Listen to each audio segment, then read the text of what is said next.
বেগম খালেদা জিয়া ছিলেন বাংলাদেশের রাজনীতিতে এক পরম মহিমান্বিত ব্যক্তিত্ব। গণতন্ত্র, বহুদলীয় রাজনৈতিক সংস্কৃতি এবং জনগণের অধিকার প্রতিষ্ঠার সংগ্রামে তার অসামান্য ভূমিকা ইতিহাসে অম্লান হয়ে থাকবে।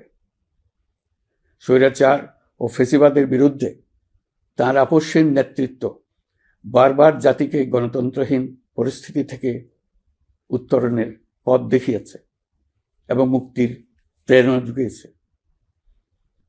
দেশ ও জাতির প্রতি তার সমুজ্জ্বল অবদান জাতি চিরকাল শ্রদ্ধার সাথে স্মরণ করবে। তার দীর্ঘ রাজনৈতিক যাত্রা, গণমুখী নেতৃত্ব এবং প্রিয় মাতৃভূমির স্বাধীনতা ও সার্বভৌমত্বকে সমুন্নত রাখতে তার অবিচল ভূমিকা অবিস্মরণীয় হয়ে থাকবে। এমন একজন মহান দূরদর্শী ও নিখাদ দেশপ্রেমিক নেত্রীর শূন্যতা পূরণ হবার নয়।